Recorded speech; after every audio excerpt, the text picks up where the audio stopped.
Welcome to our study of an overview of the book of Revelation. This class was taught for the British Bible School in a Zoom class setting on the 29th and the 31st of July 2020 as the UK continues to come out of lockdown. Let's again begin with a quick overview, a quick review of where we have thus far been in our study. Revelation contains visions that mean something. But we need to keep in mind that what we're seeing here is not literal. It is very highly symbolic. And we are approaching this study from a preterist viewpoint. It's about something that happened in the past. That's what the whole idea of a preterist viewpoint means. There's lots of baggage with it. We don't subscribe to the baggage, but it is something we believe happened in the past. And very specifically, we're considering this from the view that it was written in the 60s about the destruction of Jerusalem that was just about to happen. We're going to be interpreting it, especially during this lesson, through that particular lens. If you don't particularly like that lens, that's okay. You have a view and you adhere to that one, but I'm trying to give a good presentation of what the 60s view entails. We've seen John's description of God's throne room. We saw praise and worship going on there continually, praising God and the Lamb. We saw the Lamb take a scroll with 7 seals. And last week we saw the 7 seals opened. And when it was opened, we saw the 4 horsemen. We saw disasters that were coming on the Jews in Jerusalem. There were wars, both external with Rome, internal fighting, as well as famine and death. And of course, Christians were also being killed, but God assured them of his protection. The last thing we saw at the beginning of chapter 8 in our last lesson, as the 7th seal was opened, was 7 angels being given 7 trumpets. And that's where we're going to pick up in this particular lesson. This is the outline we're using for our studies, and this is where we are in this particular lesson. We're going to be looking at this, the first of the 6 trumpets being blown. And keeping in mind that these trumpets really are all within the 7th seal that was opened. The 7th seal's opened, and we have 7 trumpets. We're going to look at the first 6. Trumpets, by the way, were used in various circumstances by the Israelites. Prophets used them to sound an alarm, a warning of an approaching enemy or of judgment, or to call the nation to come back to God. The Hebrew word there in the prophets, Isaiah 58 verse 1, Jeremiah chapters 4 and 6, Ezekiel 33, Joel chapter 2. It's referring to a shofar, the ram's horn that was blown. Don't have the same exact word in Greek in the New Testament, but it's a trumpet of some sort that it is being blown. And in Revelation, when these trumpets are blown, they are used to reveal the judgment that's coming on the Jewish nation. So, let's begin. Verse 7 of chapter 8. The first trumpet was sounded, and the text tells us that hail and fire mixed with blood were thrown on the earth. The trumpets sounded, bringing catastrophes. The catastrophes mentioned throughout these trumpets are very similar to the plagues that came on Egypt. We have blood here, which reminds us of the first of the plagues, but others will remind us of other of the plagues. The result was that a third of the land, the trees, the green grass, were burned up. Gene West, in his commentary, pointed out that the trees and grass would symbolize people. I think that's a good explanation there. It would seem that the third, that just being a third, is saying that it's partial. It's not a totality. It's not total judgment at this point in time. This idea of a third goes back to Ezekiel chapter 5. Ezekiel, if you remember, was told to cut his hair, burn a third of it, take a third of it and slash it with sword, and scatter a third of it to the winds. Now, it could be that the idea of a third or a partial here is referring to the civil wars that went on in Judea before Rome's invasion. Gene West, in his commentary, takes that particular point of view. And we do know that Josephus referred to civil wars amongst the Jews before Rome's invasion. And the Jewish War, Book 1, Section 10, this is what Josephus had to say. My narrative will proceed to tell of the second invasion of our country by Titus, starting from Egypt, how and where he mustered his forces and their strength, the condition to which civil war had reduced the city on his arrival.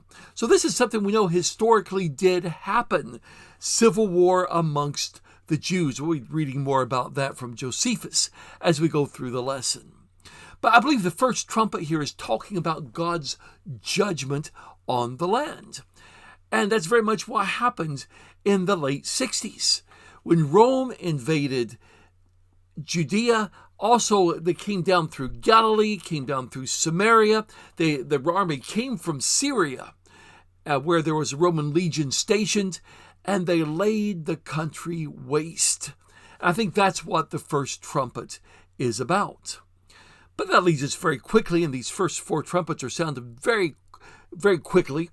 The second trumpet, second angel blows its trumpet, and something, it says, like a great mountain burning with fire was thrown into the sea. And this time, the result was 1/3 of the sea being turned to blood, causing 1/3 of the sea creatures to die and 1/3 of the ships to be destroyed. Again, this is not total destruction, and if Gene West is right, this is civil war that's being referred to here, not the final conflict. It's interesting, it is the sea, and we're going to mention something that the Romans did on the Sea of Galilee in just a minute. But the term mountain is used over and over again in the prophets to symbolize a kingdom. Amos, Isaiah, we find that. And being cast into the sea represents the overthrow of a kingdom, the destruction of a nation. And so that would seem to be the idea that's going on here. This is language also, besides finding it in the prophets, Jesus also used similar language. Do you remember what he said? It was in Matthew 21 and verse 21.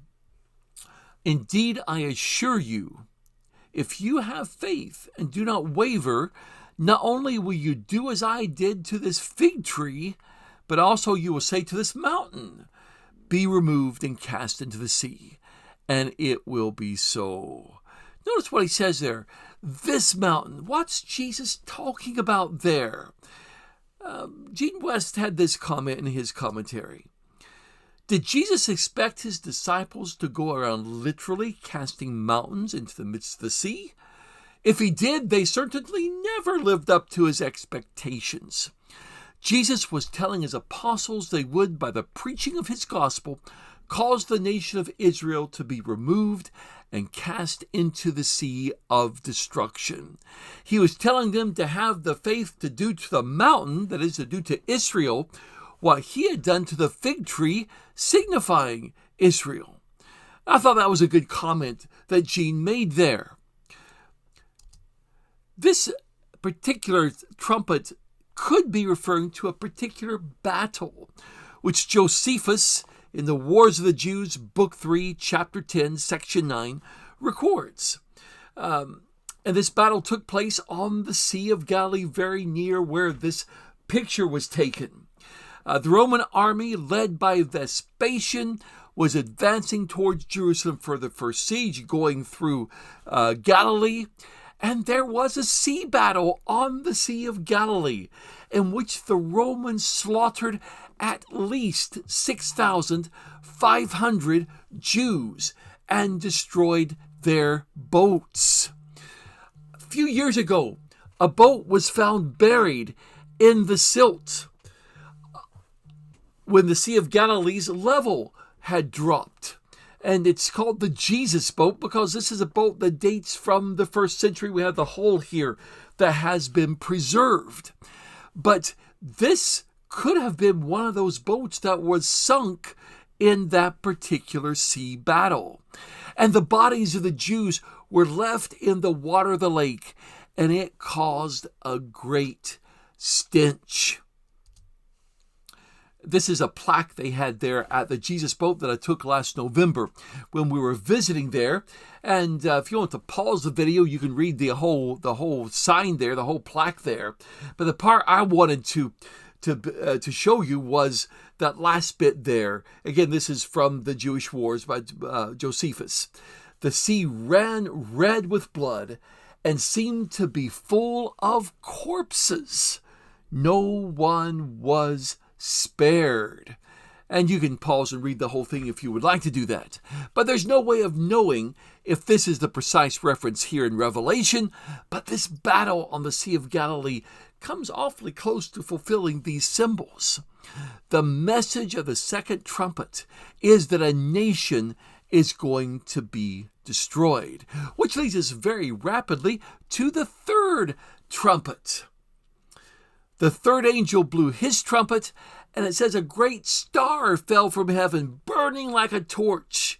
Sort of the picture of a meteor falling to earth. This burning star fell on 1/3 of the rivers and springs of water. So again, we have destruction, but not total destruction. Again, possibly some civil war being referenced here. This star, though, has a name. The name of the star is Wormwood. And 1/3 of the star of the waters become wormwood, and those who drank that water died. Wormwood, Foy Wallace tells us in his commentary, was the name of a plant, distinguished for intense bitterness, and it was used to denote anything that was offensive and nauseous. We find this image also in the Old Testament, and it speaks of the destruction that God was bringing. Jeremiah mentions that as well. But the idea of a star falling from heaven carries with it the idea of a ruler falling and the judgment that would come on the land as a result of his fall. That's the way it's used in the prophets. Gene West believed that this referred to the high priest, and it's referring to his fall, the high priest in the 60s. He explains it at quite a bit of length in his commentary. So maybe he's right. Maybe it's some other famous dignitary that was falling. But this trumpet speaks of God bringing divine punishment on a people, which leads us very rapidly to the fourth trumpet being sounded. The angel blew his trumpet. This time 1/3 of the sun, moon, and stars were struck and turned dark. The result was 1/3 of the light was gone, so that the day was 1/3 gone, and at night it was 1/3 dark. Different imagery there. But what we have here is total darkness for 1/3 of the day and 1/3 of the night. Very similar, by the way, to the opening of the sixth seal, if you remember. This is from the prophets. It's another expression of God's coming judgment, the sun being darkened, and in particular on rulers of a nation. Isaiah 13, Ezekiel 32, Joel 2, all use it in that particular way. And the idea of sun being darkened, stars being darkened, is very much imagery that's recognized. It has been through the last several hundred years. F.W. Ferrer, in his early days of Christianity, said this: in accordance with the recognized imagery of apocalypse and prophecy, ruler after ruler, chieftain after chieftain of the Roman Empire and the Jewish nation was assassinated and ruined. Gaius, Claudius, Nero, Galba, Otho, Vitellius, all died by murder or suicide. Herod the Great, Herod Antipas, Herod Agrippa, and most of the Herodian princes, together with not a few of the leading high priests of Jerusalem, perished in disgrace or in exile or by violent hands. All these were quenched suns and darkened stars. So that's an image that is used to talk about the fall of a great leader. And I would suggest that's probably what's being referred to here when the fourth trumpet is sounded. But this one goes on, and there's something else that's seen. It says, John then heard an eagle flying in mid-heaven. The idea seems to be up in the sky where all can see and hear it. And this eagle is crying out, woe, woe, woe to the inhabitants of the earth, because of the other voices of the trumpet of the three angels about to sound. The image of an eagle attacking God's people, again, is an image from the Old Testament scriptures, Deuteronomy, then the prophets, Jeremiah records it in Lamentations as well, Ezekiel, Hosea, Habakkuk. All those depict the enemies of Israel as an eagle. But included in this, by the way, is Assyria and Babylon, who are depicted as an eagle attacking. Of course, in the New Testament, what was the symbol of the Romans? Was it not an eagle as well? So there may be some imagery going on here. Possibly this eagle speaks three woes. Woe, woe, woe, because there are three more trumpets yet to sound. Greek word, by the way, here is, as you can see, it's all vowels, O-U-A-I, oi, oi, so almost like whoa. The New Century Version, the Jerusalem Bible, translates it trouble, trouble, trouble. And it indicates calamity, it indicates disaster. The end here, the fourth trumpet, this eagle saying, first four trumpets were bad enough. The next three, they're going to be really bad. And we have then the fifth trumpet being sounded. When the fifth trumpet sounded, John saw a star from heaven which had fallen to the earth. Not that he sees it falling, but that it had fallen. It is past tense in the Greek. And the idea seems to be something that fell from the sky. And it's given the key to the bottomless pit or to the abyss, depending on your translation. Now, it's difficult to tell from the text if it's the star or if it's the angel. Now, depending on your translation, as C. McCord assigns that the angel was given the key to the pit of the abyss, and that very well could be. Gene West, in his commentary, takes a view that it's the fallen star that's given the key to the abyss. So whichever, the abyss is opened, and smoke comes up like the smoke of a great furnace. The sun and the air were darkened by the smoke, and out of the smoke came locusts. These locusts are given power like the power that scorpions have, but they also have restrictions placed on them. They can't harm the grass or any green thing or any trees. In other words, they couldn't harm vegetation. By the way, that is exactly what locusts do. So some serious restrictions being put on these locusts. Now, of course, these are symbols, and they're going to mean something, and we will get to that. But the only thing they're allowed to harm is those who do not have the seal of God on their foreheads. So whatever all of this is, it's from God. It comes with the blowing of the trumpet, and it's at least permitted by God. And although these locusts are given the power to harm, at this stage, not allowed to kill, just to torment, to torture for 5 months. So not destruction yet. It says their torture was like the sting of scorpions. It would be so bad that the people would long to die, but couldn't. But then, as we continue reading about these, and again, we get the fifth trumpet, like the fifth seal, a lot more detail. So let's center in on these locusts and what they're like. These locusts don't look like normal locusts. And we see the artist's depiction here. I think she's done a very good job on that. The description is they're resembling horses prepared for battle. On their heads are what looks like crowns made of something like gold, human faces, hair like women have, so I'm supposing it's referring there to long hair, breastplates like iron. Notice they're not iron, but they're like iron. The sound of their wings is like the sound of many horses and chariots running to battle. And they have tails like scorpions. And this is where they had the power to hurt people for 5 months. And they have a king. The angel of the abyss, or the agent of the abyss, as McCord translated it. His name in Hebrew is Abaddon, which literally means destruction. In Greek, it is Apollyon, which means destroyer. And besides being the fifth trumpet, this is also identified as the first woe. There are still 2 more to come, the ones predicted by the eagle at the end of chapter 8. So let's try to dissect this a bit and try to figure out what this is talking about.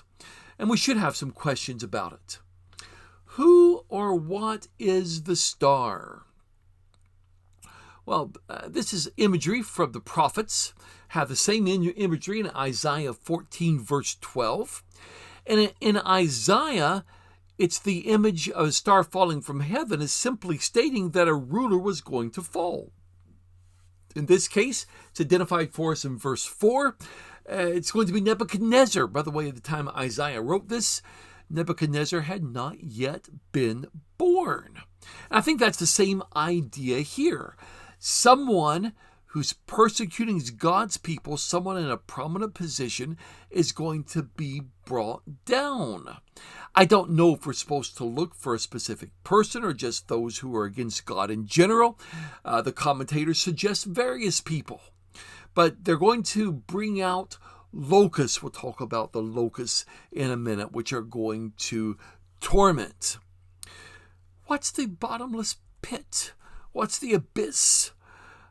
This is found several places in Scripture. In Romans chapter 10, verse 2, it is the common receptacle for the dead. It's also known as Hades, or in the Old Testament, Sheol. But in Luke 8:31, it's referred to as the abode of demons. And I think that's the idea here. Hell-inspired forces are about to break loose. Well, what about the smoke? What about the locusts?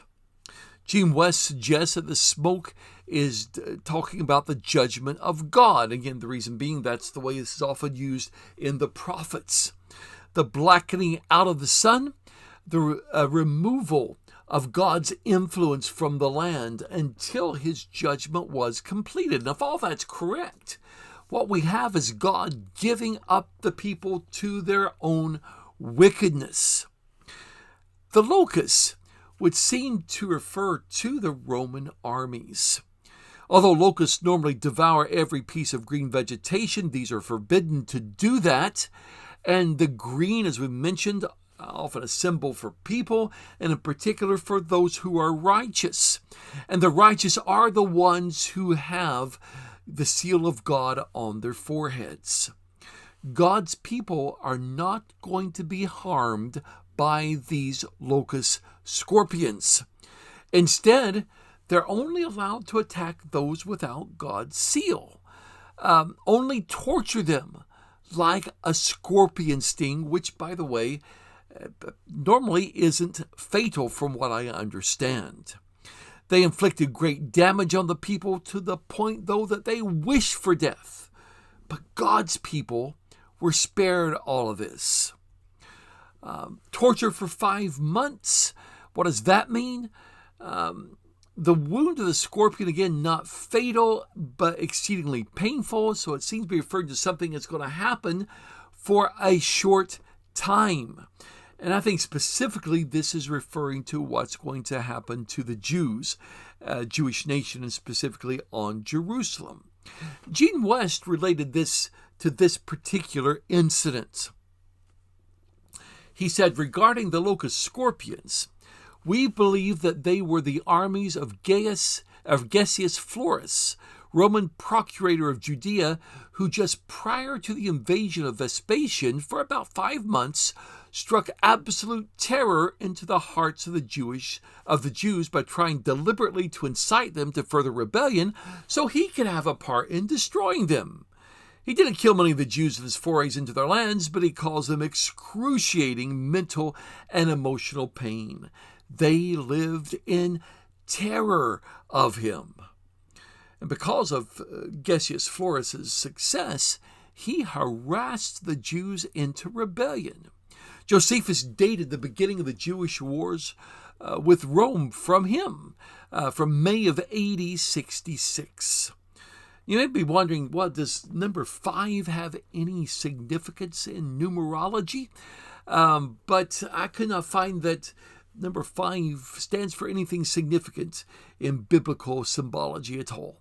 So the idea of it being 5 months, a short period of mental and emotional pain, I think that fits fairly well here. In fact, the description of the locusts very well fits an army. So if this is referring to the Roman army, it fits really, really well. In Joel 1, there were locusts which had the teeth of a lion, and they represented an army. It suggests that most likely here we're looking at cavalry, maybe because they're flying and they move very fast, and the sound is like horses, and so that seems to be the idea. The crowns they're wearing, not diadem of rulers, but the Stephanos, the victor's crown, which again might indicate Romans, and in particular the description of their heads, the helmets worn by the Roman cavalry, which had sort of hair coming out of that helmet. And so that may be the idea there. But the idea of a Stephanos is that they're going to be victorious. And again, one of the few times in Revelation that crowns of victory are worn by somebody other than Jesus and his people. So we have the beauty and the softness of woman's hair, and it's combined with the teeth of the lion. Again, that's a description used in the prophets, Jeremiah in particular, when he talked about the armies of the Medes and Persians who defeated the Babylonians. And so, again, very much a picture from the prophets. The teeth, that may be a reference back to Daniel chapter 7. The fourth beast would have teeth like a lion. So this may be referring to the ferocity, the strength, and the killing ability of the Roman army. They are ready for battle. They'll be able to hurt people for 5 months. And this seems to be the same 5-month period that was mentioned earlier. So it's when the Christians saw, by the way, the army surrounding Jerusalem that they knew to flee. I think all of that fits so well here. And those who had been sealed, and we commented on their fleeing Jerusalem back when we saw them being sealed.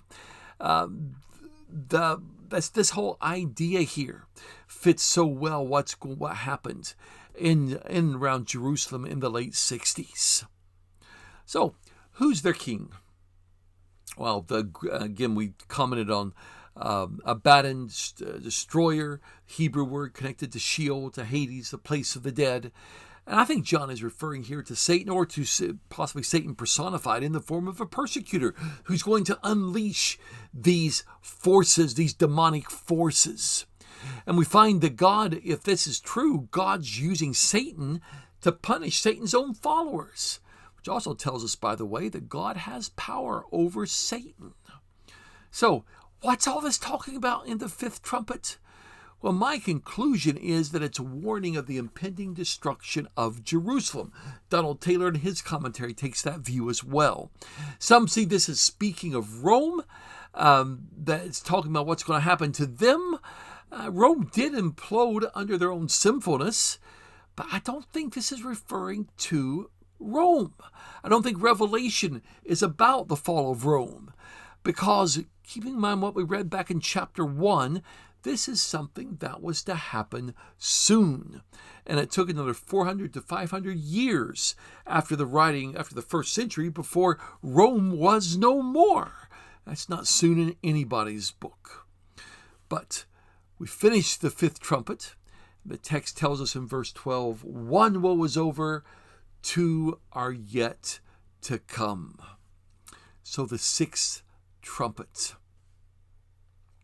When the sixth trumpet sounded, John heard a voice coming from the four horns of the golden altar before God, telling the angels to release the four angels who were bound at the river Euphrates. Remember, back in the sixth seal, there were four angels holding back the destructive winds. Now they're told to release them. The Euphrates is significant because it was the northern border of Israel. Under David, that's as far as he conquered. Now, we're not talking about the Euphrates over in Iraq and Iran area. This is the Euphrates in Syria in the north, where it originates, and then it flows from there throughout Iraq and Iran, and ends up in the Gulf there. So that's, I think it's significant because of that, but I think it's also significant because this was the eastern border of the Roman Empire. Because this was the eastern border, there are many Roman legions stationed in that area. So this seems to be referring to the Roman army, and the Roman army, a huge force coming that was going to attack Israel. And by the way, this was also the area where armies who attacked Israel normally came from, unless, of course, it was Egypt. But if you're going to invade Israel, you needed to come from the north. You didn't come from the east or the west. West is the Mediterranean Sea. East was Jordan, was today the country of Jordan, which is largely a huge desert. And you didn't cross that. Very difficult to cross that on foot, even today. But what we're having here is that these angels are going to be released. And it tells us they've been prepared for that specific time, that year, that month, that day, that hour. And they are released. The pause that we saw back in chapter 7 is now over. God's people have been sealed. They're now out of Jerusalem. That would have happened in the fifth trumpet. And these angels are now released to kill 1/3 of the people. Now, the people here is the population of Judea. It's not global humanity. 1/3, again, indicates it's not everyone, but I tell you, 1/3 is a substantial number. So it's going to be not everyone, but it's going to be significant. And it could be that it's 1/3 because there are 3 woes. Maybe it's looking at it as 1/3 falling in each. Which would give you then complete devastation. Maybe that's the idea. John also saw armies of horses and riders. There were 200,000 of them. Greek, I think more literally, is 20,000 of 10,000s, or possibly literally 2 myriads, but you work it all out, about 200 million. I don't think it's giving us a specific number here. But I think it's just indicating, as Foy Wallace put in his commentary, immensity so overwhelming as to make human resistance impossible. McCord translated this number as uncountable millions. The riders that he saw had breastplates the color of fire, sapphire, and sulfur. In other words, red, blue, and yellow. We can see those colors there that's been depicted in our painting here. The heads of the horses were like heads of lions. Fire, smoke, and sulfur comes out of their mouth. And by the way, fire, smoke, and sulfur refers to catastrophe and destruction in Psalm 11, verse 6, Ezekiel 38, verse 22. It's 1/3 of mankind's killed by these 3 plagues, the fire, the smoke, the sulfur. The text tells us that the power of the horses was in their mouths because of what was coming out, of course, and in their tails because their tails were like serpents and had heads with which they could wound. This would seem to indicate devastation from the front, devastation from the rear, just like an invading army, sweeping everything before it, leaving nothing behind it. We refer to that today as a scorched earth policy. Same description, by the way, is given in Joel 2:23, and then Jeremiah uses it in chapter 25 of Babylon. Gene West talked about the Roman army that invaded at this point, and he reminds us that the days of vengeance were so horrific the world would never forget. This is an army like no other that ever marched, represented by horses like none ever seen. And that all, I think, makes good sense. Gene West commented that what John predicted, what Josephus recorded when Rome invaded, is amazingly similar. The two armies of the 5th and 6th trumpet, 5th trumpet of Cestius, 6th trumpet of Vespasian, united to make that final assault on Jerusalem. And by the way, you go to Israel today, they have not forgotten the Roman army. If you visit Masada, in fact, they even today take one of the units, the specialized units that are training to be Israeli soldiers, to Masada, and to tell them of what the Romans did to the Jews and surrounding them, whatnot. And the idea is, and you see this plaque several times throughout Israel, especially at Masada, this must not be allowed to happen again. Days of vengeance so horrific the world would never forget. And even 2,000 almost years later, we have not forgotten that. But the rest of the people who survived these plagues still did not repent of what they were doing. Text tells us they were involved in the worship of demons and idols, involved in murder, sorcery or magic arts, sexual immorality, and theft. And by the way, all of these have something to do with demon worship and idolatry. Demon worship, idolatry, gives again very much a Jewish connection. The Old Law connects the two in Leviticus and Deuteronomy, and we have that same connection in 1 Corinthians chapter 10. I think this is talking about the Jewish nation and their cooperation with Rome. And just think about that. There seems to have been almost a constant vying for power amongst the Jews, and you read this in Josephus, up until the time of Herod the Great. And when they really wanted to overcome whoever they were vying for power with, who would they call on to help their side? Well, it's the Romans.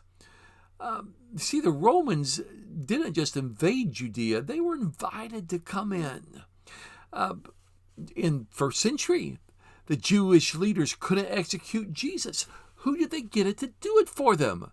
Well, they got the Romans. And throughout the book of Acts, whenever necessary, they would use the Roman authorities to persecute and kill Christians. The Jews, as much as they hated the Romans, were cooperating with the Romans, and they never repented of any of that.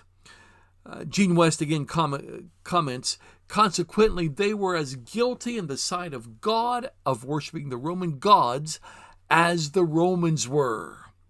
So here, near the conclusion of the blowing of the sixth trumpet and the second woe, we find a second kind of interlude, which appears to serve as a transition from the second woe to the third in the seventh trumpet. The saints of God have not been directly viewed by the reader of Revelation since their prayers were presented to him in chapter 8. In this section, from 10:1 to 11:14, assurance is again given that the speaking of the truth, the preaching of the gospel, would not be silenced during the sounding of the trumpets. So, this leads us into chapter 10, this little, like a transition, still part of the sixth trumpet, but it's viewing what's going on with God's people, the Christians again. John sees another angel coming down out of heaven. This is not, by the way, the angel of the seventh trumpet yet. We're still going to get to him later. John describes this angel very much as we have in the painting here. It's a strong one. It's a mighty one. It's clothed with cloud, rainbow on or above his head, face shining like the sun, feet like pillars of fire. Again, there's a lot of symbology there. Could be that the cloud and the feet of like pillars of fire may be reminiscent of God leading Israel through the wilderness by the cloud and by the pillar of fire. That could be the idea. Rainbow above his head or on his head. Again, rainbow is a symbol of God's mercy and his covenant with humans. This angel appears to be a messenger of mercy, not judgment, for God's people. His face being like the sun should call to mind Jesus' face at the Transfiguration, Matthew chapter 17, as well as the face of the heavenly messenger at Jesus' tomb in Matthew 28. Now, some take this messenger, this angel, to be Jesus himself because of some similarities with the vision of Jesus in chapter 1. I don't think it is because of that word, another angel. The Greek word for another there indicates another of the same kind as the other angels. Of course, Jesus is definitely not of the same kind. The Hebrew writer really emphasizes that in the first part of his message. This angel has a little scroll in his hand, which is open. It's not sealed. He placed his right foot on the sea, left foot on the land. Then he cried out with a loud voice as a lion does. I think that is representing that God has power over the land and the sea. Now, in the Old Testament scriptures, the sea would represent the Gentile nations, and the land represented Israel. Find that in 2 Samuel 22 and in Psalm 67, Isaiah 5, 17, 57, Jeremiah chapter 6. So this is a common allusion to the sea being the Gentiles, the land being Israel. Gene West suggests that specifically here the sea would be Rome, because they were Gentiles, and the land, of course, representing Israel as it does throughout this book. In the prophets, when God warned his people about impending doom, he did it with a great roar and with the roar of a lion. Jeremiah, Hosea, Joel all refer to that. And then after John sees all of this, when the angel cried out with that roar, there were 7 peals of thunder. And when John heard all of this, he was about to write it down. The Greek tense is that, translated, I was on the point of beginning to write. But he then heard a voice from heaven saying to him to seal up what the 7 pillars of thunder had spoken. Don't write it down. And the tense indicates a sense of urgency here. Seal it up at once. Those peals of thunder that John heard was actually speech. And John heard it. John understood it. By the way, very similar to what we see in John chapter 12, verse 28. Now, we know what's in the scroll. We know the scroll of the 7 seals. John's revealed it. But what John heard in the thunder, we don't know what it was. It was not meant for us. It was not recorded. But I think we can take some indication from the description of the thunder. Thunder is associated with judgment. So, and if you add to that the idea of the number 7, 7 being complete, I think the reference here to whatever John heard there, it was talking about complete judgment. And I think that's the idea there. The angel, standing on the land and sea, then lifted his right hand to heaven and swore by him who lives forever, who created heaven, all that's in it, the land, all that's in it, the sea, all that's in it. By the way, we quickly get the emphasis that God is indeed the creator of everything, and therefore he's the one who's in control. But he raises his hand and he swore that the delay was over. The end of the delay before the next trumpet, in answer to the question asked back in chapter 6, verses 9 and 10.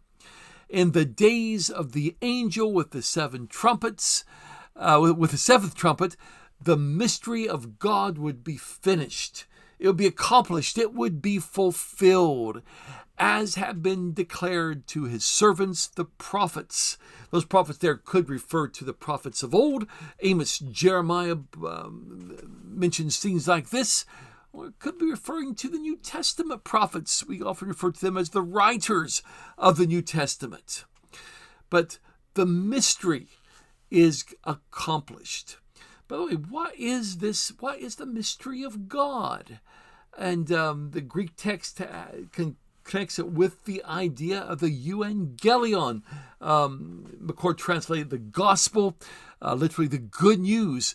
Well, what is the good news? What's the euangelion? What is the mystery of God? I would suggest it's the same mystery that's revealed in Ephesians chapter 3, verses 1 through 6. And that mystery is simply this. It's now revealed. All who obey God are now his people.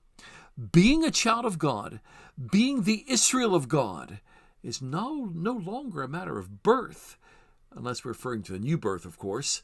It's a matter of obedience. And the one event which declared this so well was the destruction of Jerusalem, the destruction of the Jewish worship in the temple. God declaring that he now only has one people. All people can be Israel. I think that's what it's saying. He then heard the voice he'd heard earlier. This time it said that he was to go and take the little scroll that was in the hand of the angel. The angel told him to take it and eat it. It's going to be bitter in his stomach, but it's going to taste as sweet as honey. Now, we find that also in Ezekiel chapter 2, verse 10, because Ezekiel, he saw a scroll, very similar image here, and that he was to eat it, and it was going to be the same. Jeremiah, by the way, is also told to eat the words of God. So maybe the idea there. But it would seem that the scroll is both the message and to God's people, the message, and it's also John's responsibility to declare. John is then told that he was to prophesy again concerning many peoples, nations, tongues, and kings. Again, it's similar to what Ezekiel was told when he ate his scroll. That this happened to Ezekiel, I think, has to be relevant. Ezekiel was to deliver a message to God's people in his day concerning the impending destruction of Jerusalem by Babylon. And if I'm right, then John's message is the same. Only this time it's the impending destruction of Jerusalem by Rome. And we're going to see more definite evidence of that in the next chapter. Those who take this book to be about the downfall of Rome, written around 95, this simply does not fit at all. Again, we mentioned earlier the text says there'll be no more delay, yet Rome doesn't collapse for 300 or 400 more years or 500 years. That John would continue to proclaim the good news indicates an earlier rather than a later date for this revelation. What we know about John in the 90s is that he was so feeble he had to be carried to worship. So I don't understand how people could think this was written in the 90s about Rome and that John was going to do all of this, because John did not do it and was not capable of doing it. Gene West summarized this section in this way. The nation of Israel is about to be publicly disinherited by God and in effect executed because they rejected and murdered the Messiah and thousands of his people. They would never again be restored as the covenant nation of God. In our next lesson, we will pick up with chapter 11 and look through chapters 11 and 12. Chapter 11, look at the two witnesses, and again get to the beginning of the seventh trumpet in chapter 12. In chapter 11 and on into 12, which we're going to look at the defeat of the dragon. So if you get a chance, read these 2 chapters and also reread chapters 8, 9, and 10, in particular to see if the ideas that we've presented make sense in those. I do appreciate you taking time to view this. I've said earlier, I'm presenting the view that this was written in the 60s concerning destruction of Jerusalem. I think that's what it's about. If that's not a view that you like, then hopefully at least I'm doing justice to the view so that you can better understand that view. But we hope you'll tune in to our 7th lesson as we look at these 2 witnesses and the defeat of the dragon.